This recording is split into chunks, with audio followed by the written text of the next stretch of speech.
Muy buenas tardes, queridos amigos, y bienvenidos a La Espada, para una nueva plataforma en movimiento MR.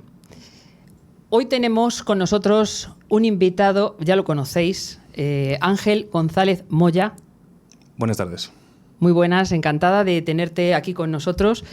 Y ya sabéis que es presidente de la asociación 31 de enero Los Tercios, una asociación que defiende y que los valores y la importancia y toda la labor que realizaron los tercios, la infantería española de los reyes de los siglos XVI y XVII.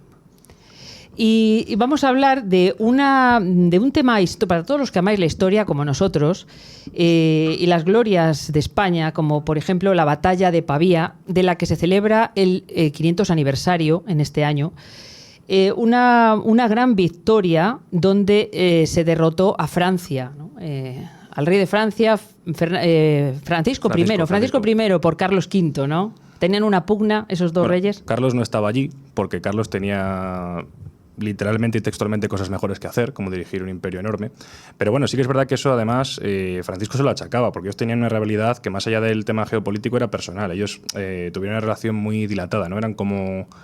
Hoy en día podría ser una serie con dos antagonistas, ¿no? Uno representa una forma de hacer política muy pragmática, como era Francisco, al que no le importaba tener que aliarse con quien tuviera que aliarse, porque él era muy maquiavélico, él buscaba siempre su objetivo, y si me tengo que aliar con el turco, como de hecho lo hizo, pues lo hago y no pasa nada. Esto Francia, ¿no? La hija predilecta de la Iglesia, se supone. Y luego tienes la otra forma, más sentimental, más, vamos a llamarlo así, que tenía Carlos de ver un poco la política. Él tenía esa idea de una cristiandad unida, esa era su fondo ideológico, ¿no? No lo consiguió, pero él era lo que buscaba. Él buscaba una cristiandad en paz y una cristiandad unida, pues bajo la religión católica, que era la suya, claro, y que se centrara literalmente, es lo que él siempre decía, hay que centrarse en la amenaza real, que es el turco que venía por el este, que de hecho, estamos hablando ahora de Pavía, en 1525, en 1526 tiene lugar una batalla decisiva en el Reino de Hungría, en la que, bueno, literalmente desaparece el Reino de Hungría. Y lo poco que resiste acaba amparado en aquel momento, la parte del imperio que llevaría su hermano Fernando, ¿no? Que de hecho le pediría ayuda en varias ocasiones. De hecho, la batalla de Pavía, en parte, esto lo hablábamos va a ser ahora unos meses, con el profesor Zoltán Korpas de la Universidad de Budapest. Hicimos un congreso aquí en Madrid, el primer ciclo de un congreso internacional. Y él nos contaba que, Perdona, vuestra asociación, ¿no? Sí, junto con organizáis congresos, conferencias, ¿no? Sí, Es una actividad muy intensa. Ahora hemos firmado un convenio oficial de colaboración con el Instituto de Cultura e Historia Militar del Ejército de Tierra y, bueno, ya hemos organizado un ciclo de conferencias con ellos y demás, y dentro de este congreso internacional, que lo hemos llamado De Pavía a Breda, porque este año no solo es aniversario de Pavía, 1525, sino que también es el de Breda en 1625 y el de Salvador de Bahía. Pero bueno, volviendo al tema de Pavía, tenemos esa rivalidad entre dos reyes. En el caso de Carlos, pues muchas veces no va a poder estar presente en esas campañas, al igual que en otras sí estuvo, por ejemplo, en las guerras de religión, que todos conocemos su famoso retrato, ¿no? O en la campaña de África, aquí no va a estar, porque él pues tiene un reino mucho más amplio en distintos frentes y tiene que atenderlos todos, ¿no? Aquí básicamente lo que vemos es la guerra de Italia 3.0. Al final sabéis que todo esto se enmarca en unas cosas que son en unos conflictos bélicos que se llaman las guerras de Italia, que van a ser literalmente un poco uno calcado con el otro. Es decir, siempre va a ser Francia intenta expandir su presencia militar por una cuestión muy simple, porque Francia dice, vale, estoy rodeada. Es que estaba rodeada, ¿no? Claro, o sea, hay que ponerse también desde el punto de vista francés, porque la gente, cuando hablamos de esto, siempre se habla como Francisco I, ¿no? Es que esto muy imperialista, tal. No, es que, a ver, vamos a pensarlo. O sea, vamos a ponernos en la piel de Francisco. Yo soy Francisco, mi principal rival, en este caso, es España. Y además me han quitado literalmente el título de emperador y se lo ha quedado a Carlos. Entonces, claro, si mi principal enemigo y rival a la hora de disputarme la hegemonía militar en Europa y la hegemonía global, básicamente, junto con Portugal. Portugal no cuenta porque Portugal está echado al mar y va a lo suyo. Entonces, mi principal enemigo en el continente podría ser el Sacro Imperio, que no es el caso, hasta ahora, o España. Y es que España, por las cuestiones de las herencias de la familia, resulta que en el norte tengo a españoles, porque están ahí en Borgoña. Es que el Franco Condado y compañía, vaya, son españoles. En el sur, lógicamente, pues está España, físicamente. Sí. Y a la izquierda, además, tengo Inglaterra, que en aquel momento hay que tener en cuenta que siempre los vemos como... En este momento no se acaba de entender, porque en Inglaterra siempre tenemos en el liderato colectivo que siempre han sido enemigos, pero en este momento no lo eran. Hay que entender que en este momento a Enrique VIII no se le había dado la cabeza y había empezado a hacer de las suyas, ¿no? Que haría luego, y que les unía... a él le unían lazos de familia y de parentesco, lógicamente. Pues, Estaba casado, claro, está casado con la hija de los Reyes Católicos. Efectivamente, entonces le une un lazo de familia muy fuerte con Carlos V. Y en este momento nos llevamos bien. Aparte de que Enrique VIII era perfectamente consciente de que a Carlos V le duraría en una guerra por tierra entre 5 y 6 minutos. ¿Vale? Entonces, Enrique VIII no era idiota. De hecho, él podía haber aspirado al trono imperial y lo declina porque sabe que no tiene nada que hacer ni económicamente, ni militarmente, ni contra Francia, ni contra España. Entonces él lo deja pasar. Entonces, claro, Francia está totalmente rodeada. El único sitio por el que puede expandirse es hacia el sur, hacia Italia. Y además, bueno, no se lo montan mal, porque es verdad que tienen zonas que son aliadas, tienen ahí siempre Suiza, que bueno, va un poco por libre, como siempre. Sí. Y bueno, pues ellos deciden que además con la connivencia del Papa, porque el Papa en aquel momento apoya los intereses franceses, bueno, pues lo ven como algo que les puede salir bien, básicamente. Además que él viene de familia, porque su padre también había estado liado, el anterior rey, había estado liado con este tipo de campañas en Italia que también le habían salido mal. Manu Militari con el Gran Capitán y compañía por allí repartiendo guantazos. Entonces, claro, yo soy Francisco y básicamente lo que él intenta es decir, bueno, vamos a ir a la zona de Milán, vamos a ir incluso hasta Nápoles, porque también tenemos muy lejano, porque es muy lejano, pero los tenía, derechos de sucesión al trono de Nápoles, que también tenían los españoles. De hecho, allí es una jugada un poco fea que hizo Fernando el Católico en su momento, ¿no? Porque puso a un familiar allí en el trono de Nápoles y luego cuando le dejó de interesar dijo, quítate de aquí, que ya me pongo yo. Entonces, pero bueno, cosas de Fernando. Cosas, ¿no? Que pasan. No, además es que son cosas de Fernando. Fernando, para mucha gente suelen decir que es como el príncipe perfecto de Maquiavelo, sí, es que es así. O sea, es que Fernando el Católico era un tío súper pragmático. O sea, él tenía su objetivo. Y más o menos era un poco como la de, bueno, si no le gusta mi política, no se preocupe que tengo otra. Entonces, además es que él era muy así, pero le funcionaba. O sea, no era idiota. Y otra gente a la que no le ha salido bien esa jugada, Fernando sí le salía bien. Y en este caso, pues Francisco intenta, en solidaridad con Carlos, aprovecharse un poco también del problema y ventaja que tiene a la vez España. O sea, siempre cuando hablamos del Imperio Español, claro, yo me acuerdo el otro día, el profesor David García Hernán dio una conferencia magistral sobre el de Salvador de Bahía, y claro, él hacía hincapié en una cuestión, y es que, claro, hay que entender que España, estamos hablando de 100 años después, pero España, en lo que engloba su época de oro, por así decirlo, como imperio, lo que conocemos como siglos de oro o siglo de oro, es lo que hablaba el profesor.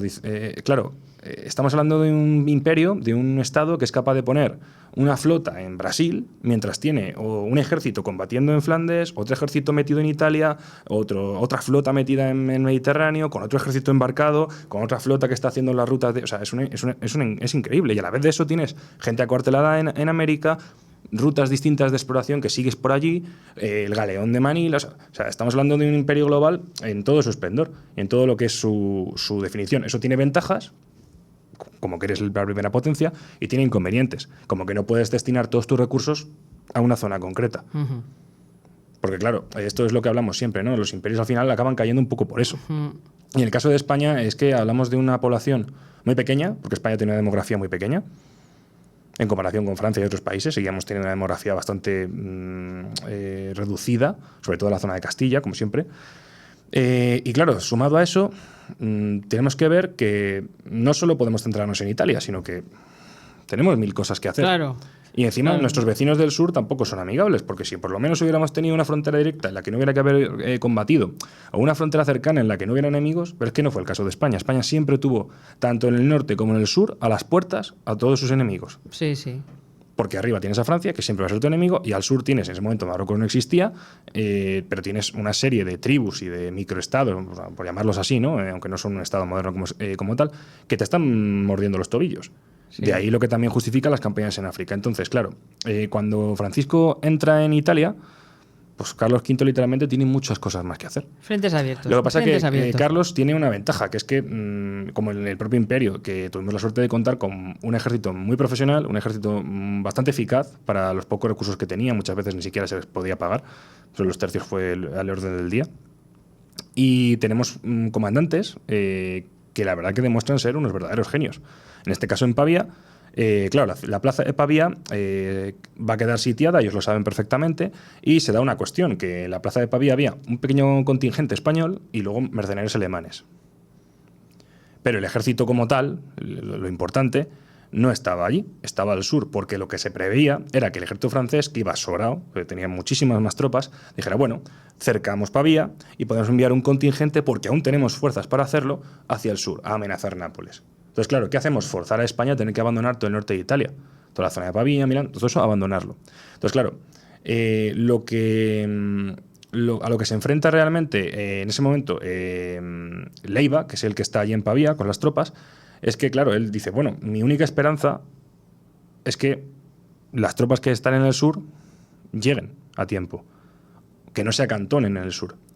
Sí. Luego hay que contar con que efectivamente los franceses van a ir hacia el sur y no van a, bueno, no es que no vayan a tener éxito, es que lo poco que van a llegar a intentar mandar, porque ahí también a Francisco le juega una mala pasada las experiencias previas contra España.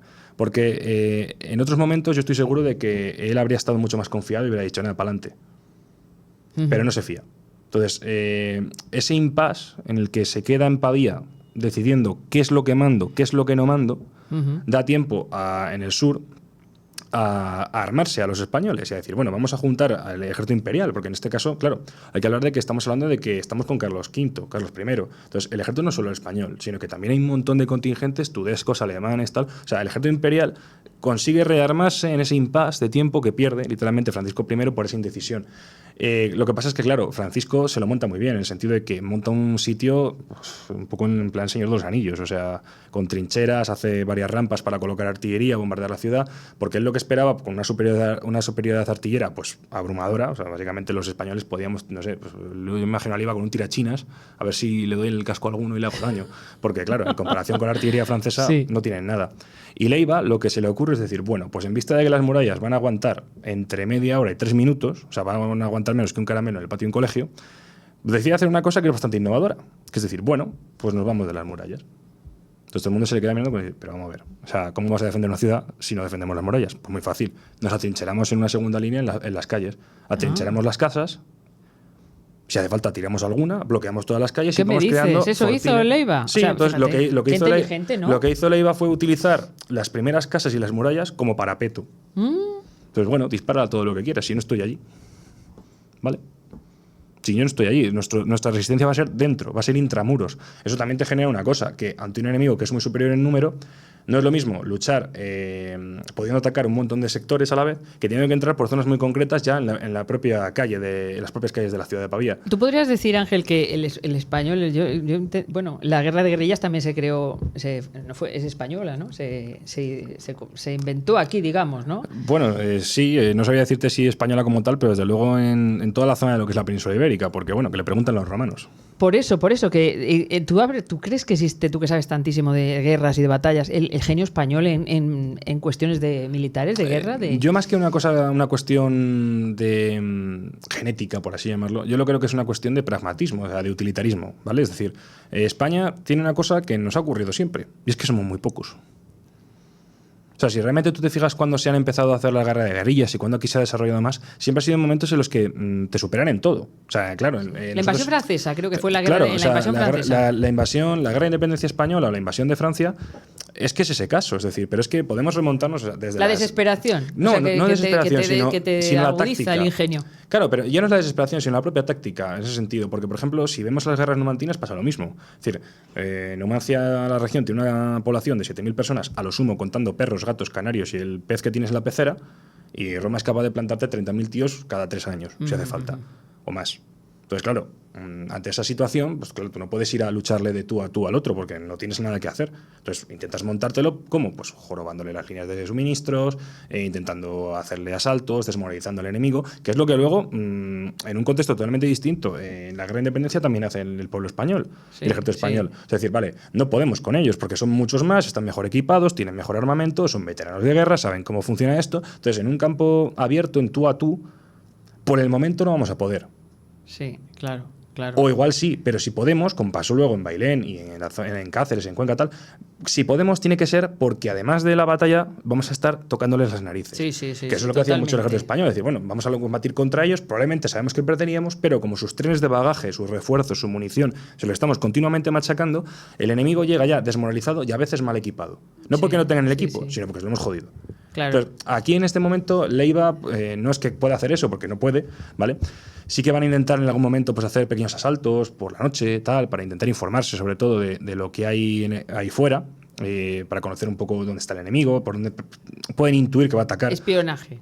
Efectivamente, pero es una cosa que todos los ejércitos lo hacen. Pero bueno, es verdad que en aquella época los tercios era una cosa que hacían bastante. Esas salidas nocturnas, esas encamisadas y demás. Aunque aquí ¿Ya existían los tercios ya en esta época, en la batalla de Pavía? Ten en cuenta que, a ver, digamos que los tercios están en pañales.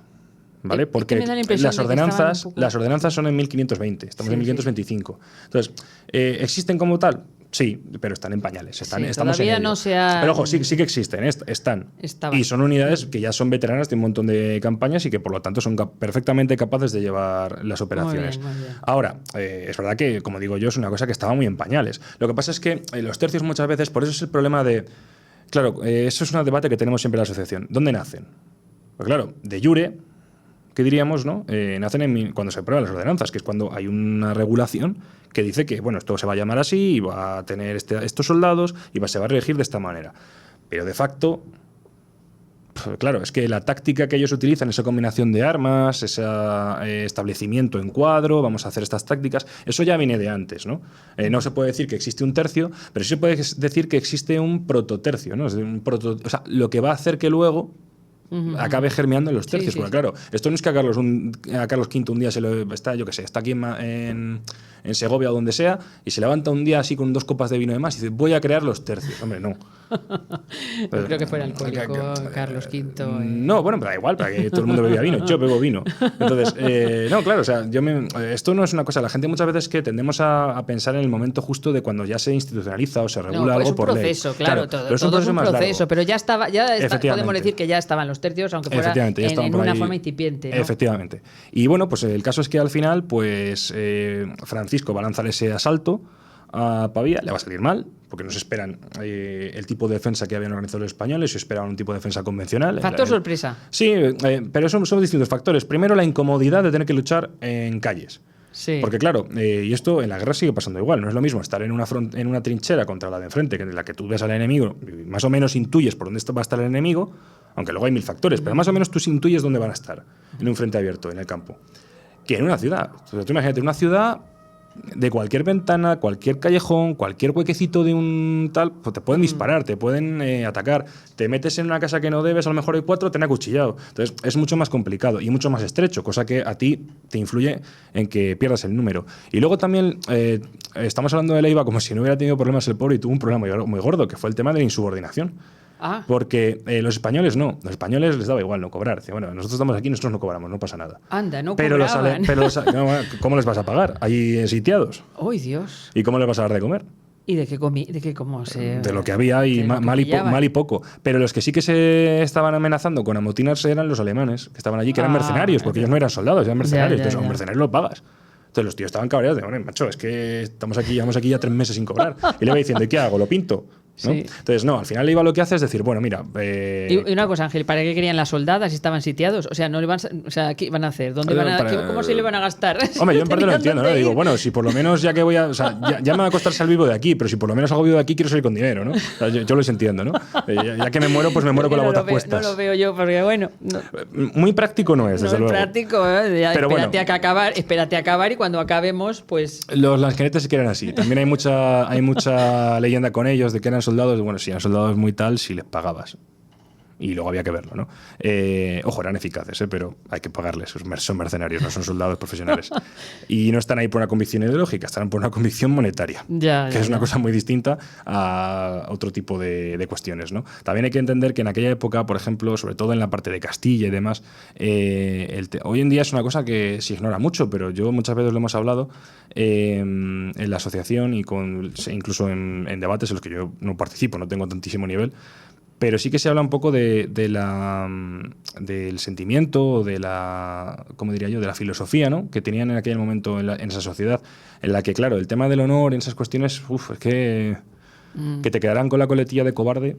Claro. O perder el honor o deshonrar. O sea, Sí, eso sí, hoy en día a la honor. gente, por desgracia, le da igual. Pero en aquel momento era muy importante. Entonces, claro, los Sí. españoles, bueno, más o menos se apañaban. Incluso cuando se insubordinaron después, en campañas como en Flandes, que se insubordinaron y se amotinaron muchas veces, muchas veces ellos lo que venían a decir es no, a ver, nosotros nos hemos amotinado contra nuestros mandos, que son los que no nos pagan o no hacen las cosas tal. Pero contra las banderas y no, contra el rey eso no. O sea, de hecho, por ejemplo, el tema de Amberes, el famoso sitio del saco de Amberes y demás, pues es básicamente una guarnición española que se queda vendida cuando se le revela a la gente, y son unos tíos de un tercio amotinado los que dicen no, cuidado, estamos amotinados, pero esos son nuestros compañeros.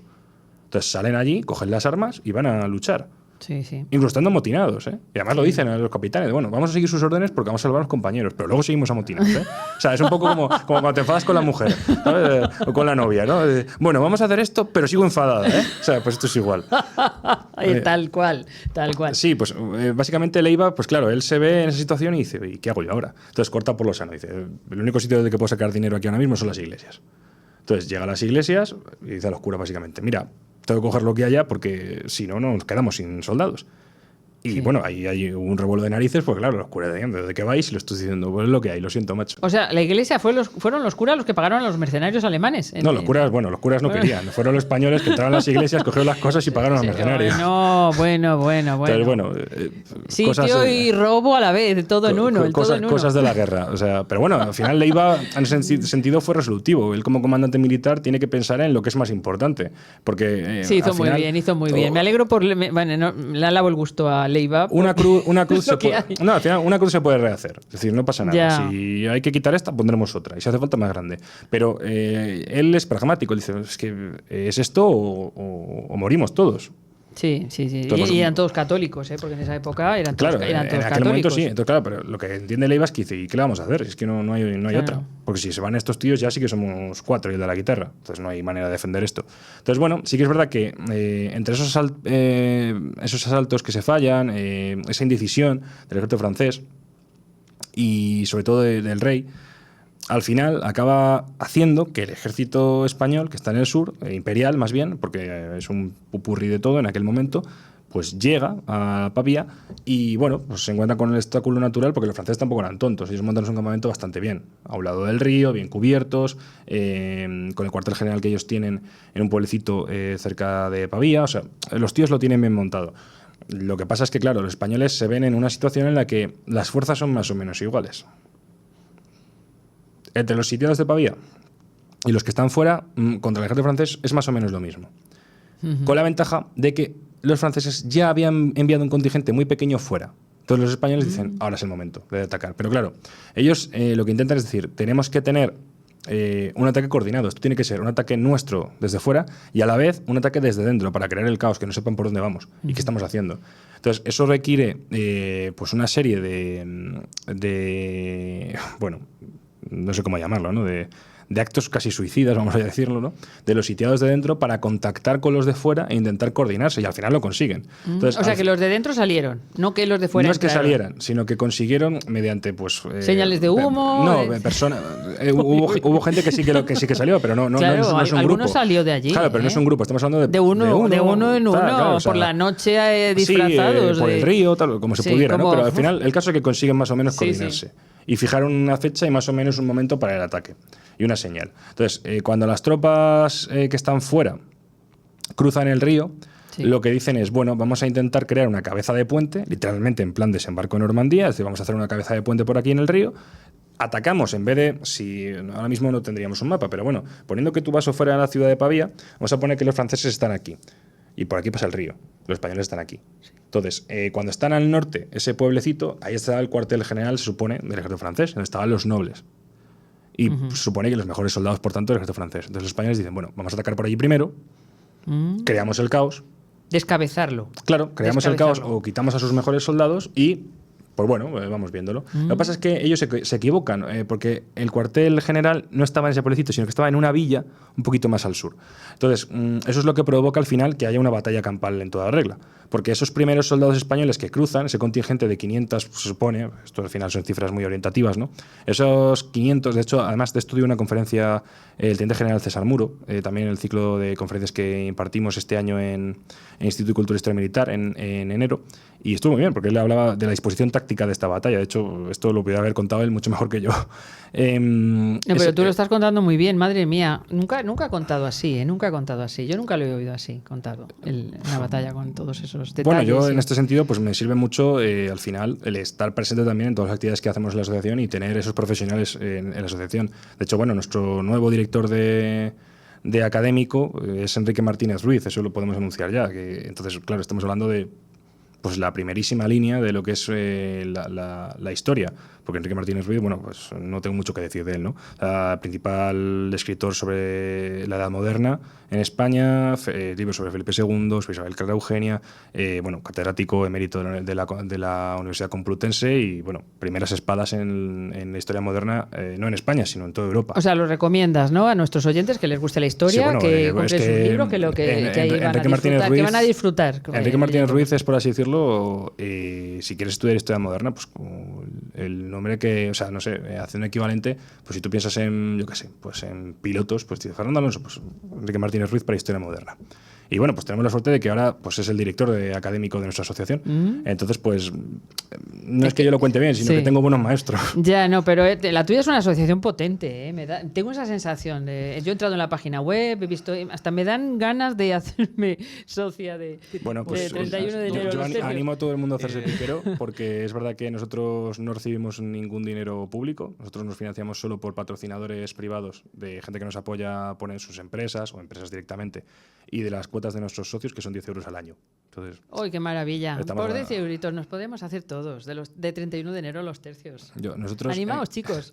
Encantados. De hecho, mira, ahora vamos a hacer, por si acaso algún oyente estuviera por allí, se va a abrir ahora una delegación en Barcelona, otra delegación en Gerona y otra delegación en León, que nos han solicitado ya. Y hace unos meses abrimos otra en Almería. Entonces, bueno, ¿en León va a haber una delegación? Sí, nos lo solicitó un piquero de allí, un socio, nos dijo, oye, me encantaría hacer unas, con vuestro permiso tal, y ya estamos preparándole el tema de todos los papeles que tiene que tener.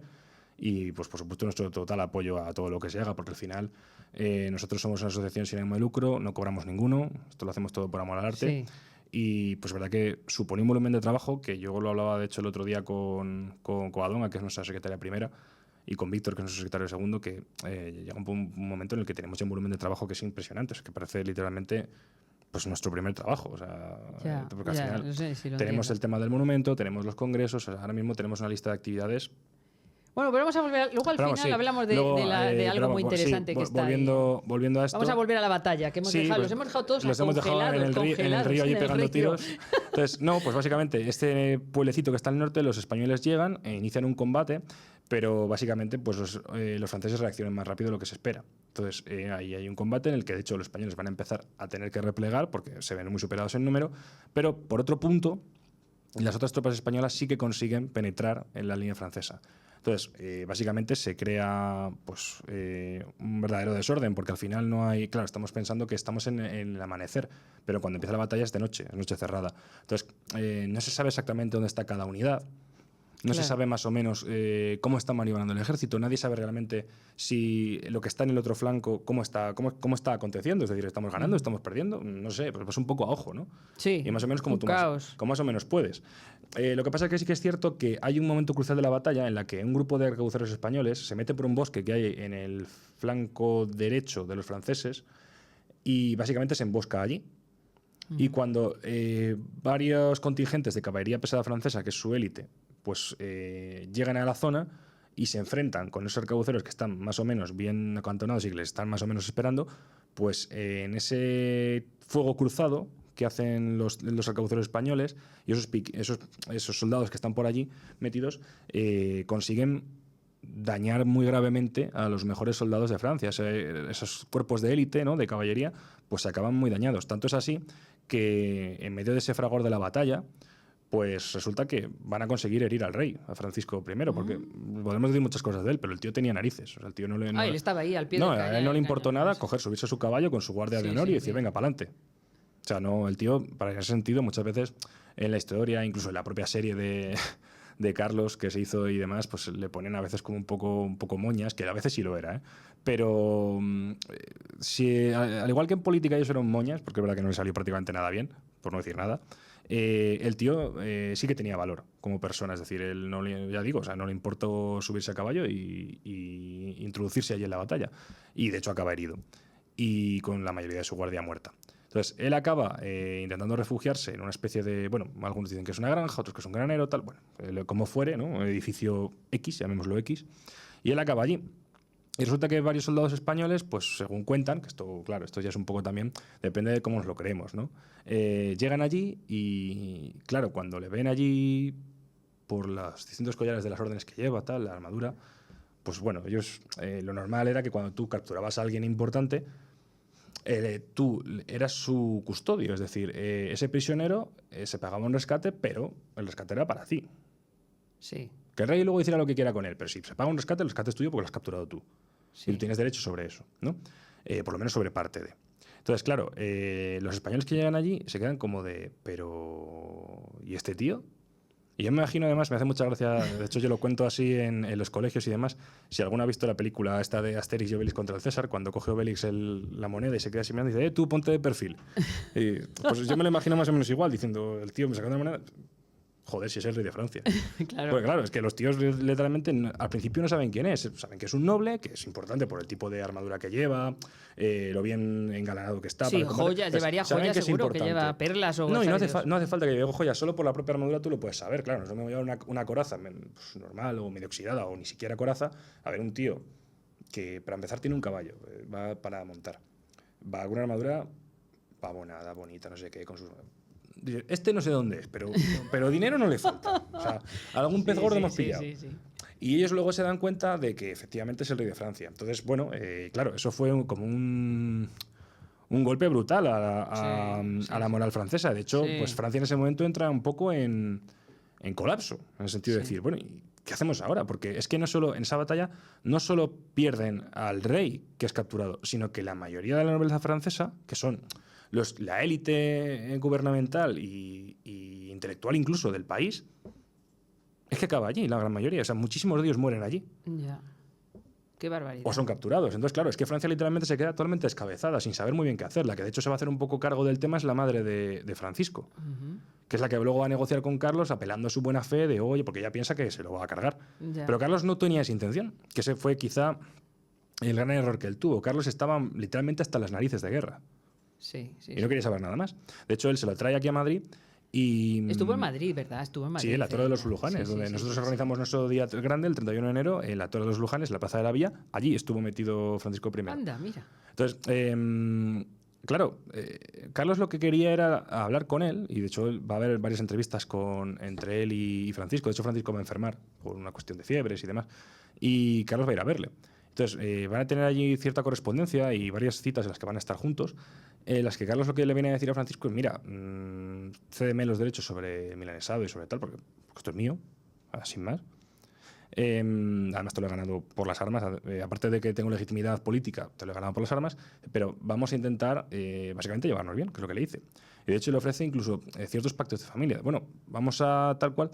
Carlos no se fía, le pide a sus hijos, a los hijos de Francisco, como rehenes para que cumplan los pactos, porque efectivamente no se fía. De hecho, luego también parte de las negociaciones les va a llevar a cabo la mujer de Carlos, Isabel, cuando Carlos esté por allí dándose de bofetadas por África y entre otros menesteres. Y al final, pues siempre va a haber esa desconfianza mutua de España con Francia, porque Francisco nos había traicionado ya como, bueno, era como el orden del día. Sí. ¿No? Entonces, aunque esa desconfianza mutua, pues está ese debate de si Carlos realmente fue ingenuo y dijo, o sea, de verdad, él sabía cómo era Francisco, pero intentó apelar a la buena fe y decir, bueno, vale ya. Claro. Que yo creo que era un poco eso, el hartazgo que él tenía. De hecho, de él hasta el gorro. De hecho, es la teoría que sostengo, no de él, sino en general de eso, porque hay que recordar que lo que él quería era una cristiandad unida, una cristiandad en paz y centrarse en lo que se tenía que centrar. Y de hecho yo siempre sostengo esa tesis porque él va a acabar muy quemado de todo el tema de las guerras y demás. Sí. De hecho va a acabar, para mí, por lo menos creo que acaba deprimido. Y es por lo que él acaba abdicando y se acaba retirando. Porque yo creo que él estaba realmente deprimido. Decía, es que estoy hasta las narices de esto. Pues estoy intentando tener una Europa, una cristiandad que esté unida, que se esté centrando en el enemigo común. Nunca lo había oído, que Carlos V acabó deprimido. No lo eso había, la gente no, o sea, no se dice. Yo eso es mi conclusión personal. Tú piensas que puede ser. Yo pienso ser que sí, él ¿no? estaba muy cansado. Sí, la verdad que él dimitió, acaba deprimido, porque se acaba yendo. Sí. Pero claro, ¿por qué se va a ir si él ve realmente que puede seguir? No, yo creo que simplemente él estaba ya desanimado después de tantísimos años de guerras, de ver que no hay manera de terminar con la cuestión religiosa, también con el tema del protestantismo.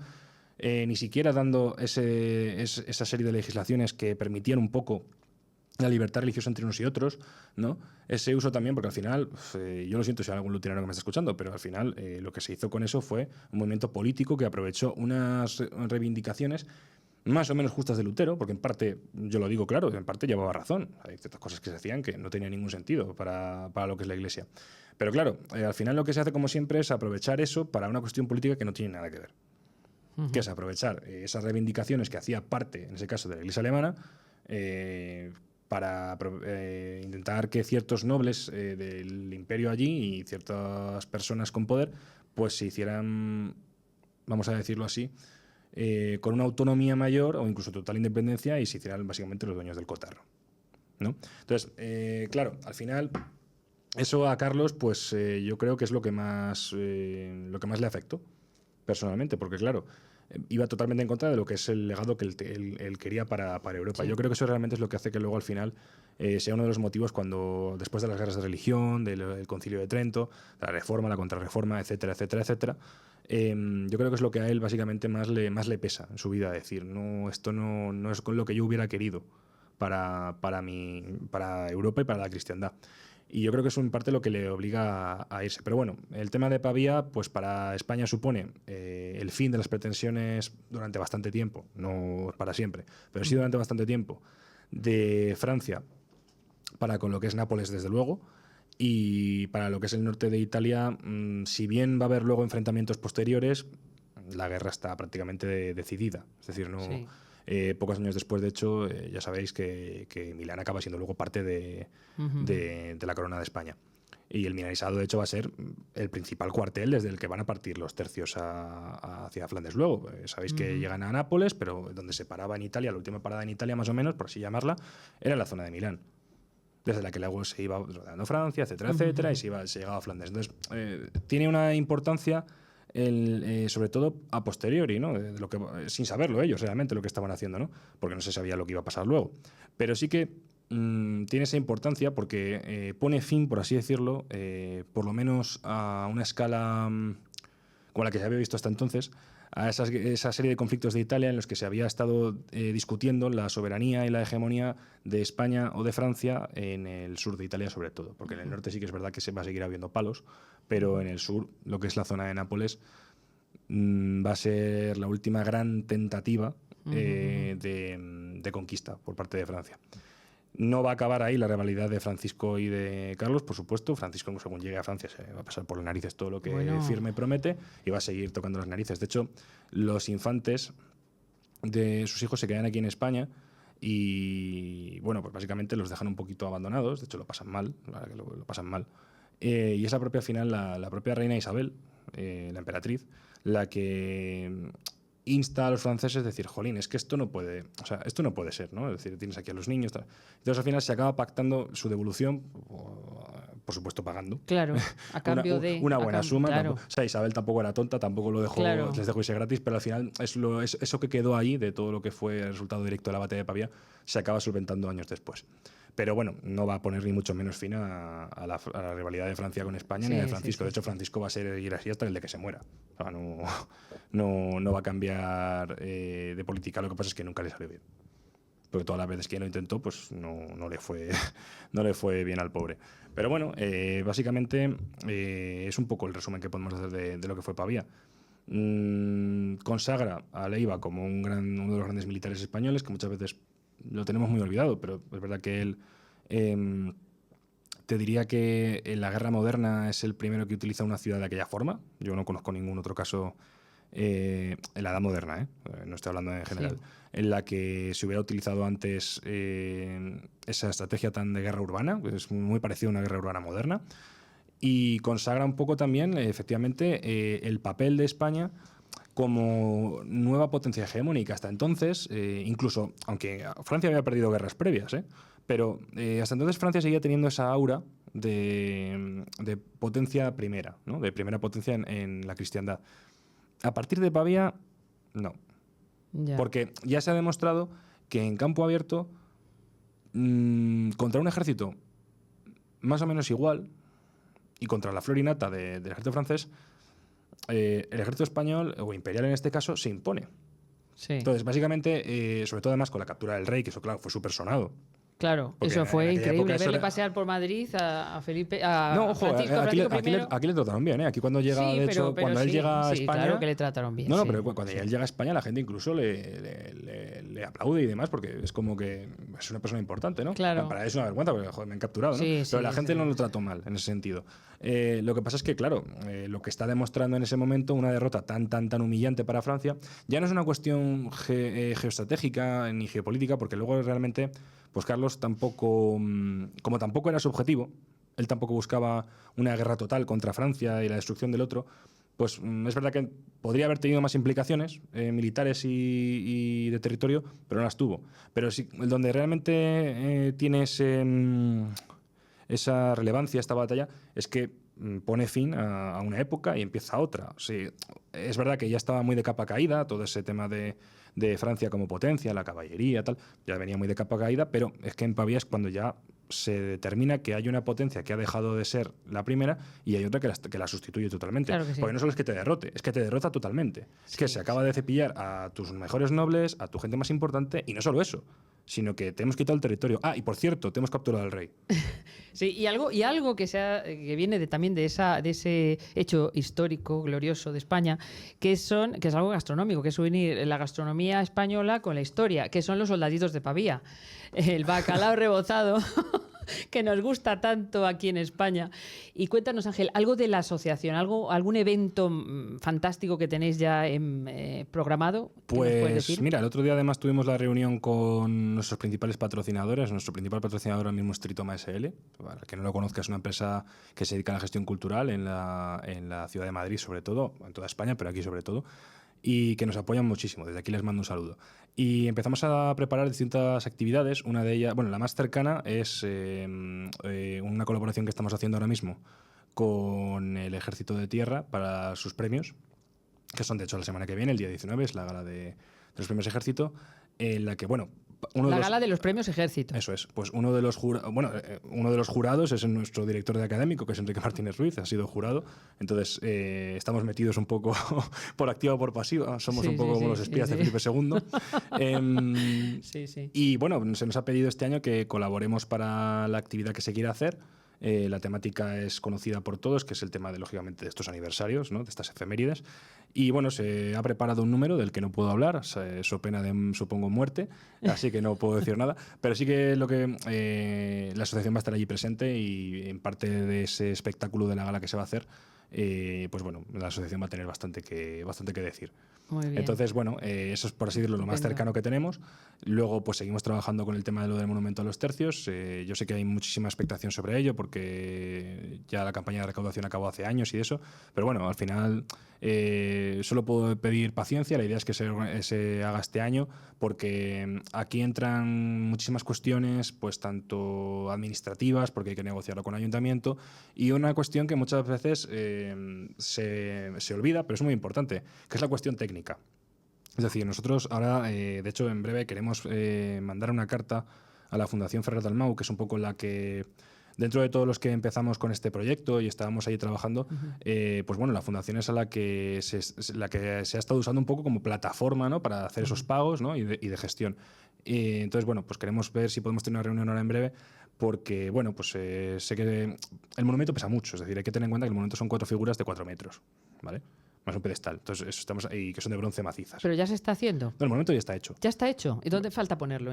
Falta ponerlo. Ponerlo en su sitio, falta ¿no? ponerlo en su sitio. Bueno, vamos, un día lo ponemos. Pero, no, sí, yo por mí lo ponía. Lo que pasa es que sí que es cierto que, bueno, pues hemos encontrado que efectivamente por el volumen que tiene, el tamaño que tiene, pues se han encontrado distintos problemas técnicos, ¿no? Pues al final, pues que pasan muchos túneles por abajo, que está el metro, que el tal. peso, Entonces, claro, el peso. claro, hay que verlo y hay que hacer ese plano técnico. Entonces, a lo mejor, pues esto hay que ponerlo de esta manera, o hay que ponerlo aquí, o hay que ponerlo allí. Entonces, bueno, eso lo estamos hablando, pero que lo digo para que la gente, pues que si alguno de los que nos está escuchando es donante, que no se preocupe, que se va a hacer, que estamos en ello. No, de hecho, es que el monumento ya está hecho. O sea, que lo que sí, estamos sí. negociando ahora mismo es la ubicación final exacta y cuestiones técnicas de cómo va a ser. Entonces, en cuanto tengamos eso, ya está, pero el monumento ya está hecho, o sea, las 4 figuras ya están acabadas. Entonces, bueno, que en ese sentido que se queden tranquilos. Y bueno, más actividades, pues estamos preparando a petición de unos socios en Barcelona, de esta delegación que se ha abierto ahora para este año que viene, una actividad allí, en el Museo Naval de Barcelona, con la Galera Real. Ya sabéis que Lepanto, pues ahí está la réplica 1-1. Uh-huh. Estamos preparando también un congreso de historia en Vigo. Se está preparando un congreso internacional de historia junto con la Universidad de Budapest, con distintas universidades en Turquía, en Marruecos y en Italia, sobre el tema de los tercios en el Mediterráneo y en África, que lo está dirigiendo, por supuesto, pues Enrique Martínez Ruiz. Y, entre otras cosas, pues bueno, estamos preparando también la recreación del año que viene, el 31 de enero, y bueno, muchísimas cosas más. Pues yo tengo que agradecerte en nombre de todos los oyentes y de todos los que aman la historia, pues que hacéis una labor tan importante de difusión, de promoción de la historia de España y de los valores que implica toda la historia de España también, ¿no? Bueno, nosotros lo que decimos siempre, nosotros intentamos plantear la puesta en valor de la historia desde dos perspectivas. Uno, llevarlo a todo el mundo, es decir, la historia no tiene que ser una cosa que se quede en la academia, aunque nos gusta participar con ellos. Por lo tanto, tiene que ser algo que sea Vox Populi, que lo conozca todo el mundo y que además tenga rigor, que es otra de las cosas que nosotros intentamos llevar a cabo, a juntar esa labor divulgativa de recreación histórica, de llevar la historia a la calle, con un rigor académico de primera línea. Yo te agradezco el rigor que desde luego se ve, se nota cuando hablas de historia, cuando has estado hablando de la batalla de Pavía o en otras ocasiones que has estado con nosotros. El rigor, los detalles y esta forma de contarlo, que yo creo que nadie tiene esta naturalidad para contar y para hablar de la historia como la que tú tienes, Ángel, y te lo agradezco en nombre de todos nuestros oyentes y de todos los que amamos la historia y en especial la historia de España. Muchas gracias por estar aquí con nosotros. Bueno, te emplazamos para que vengas en sucesivas ocasiones. Hablar de Breda. Creo que vamos a hablar de Breda. ¿Tú te gustaría? Este año es el efeméride también, o sea que procede desde luego. Pues te emplazamos para que vengas en otra ocasión aquí a La Espada a hablar de Breda. Y se nos ha acabado el tiempo. Tenemos que despedirnos de todos vosotros aquí en La Espada en una nueva plataforma en movimiento. MR, y os pido que os suscribáis a nuestro canal, que activéis la campanita de las notificaciones para que os lleguen todos nuestros contenidos que son, como el de hoy, tan interesantes y tan divertidos. A mí me ha divertido muchísimo saber todos los entresijos de esa maravillosa y de esa fantástica batalla donde apresamos a toda la corte de Fernando I. A toda no, pero un porcentaje grande sí. Un porcentaje grande. Los dejamos temblando. Y nada más, un abrazo y que paséis una muy feliz semana. Hasta el próximo martes, Dios mediante, que nos volveremos a ver aquí a las 5 de la tarde en La Espada.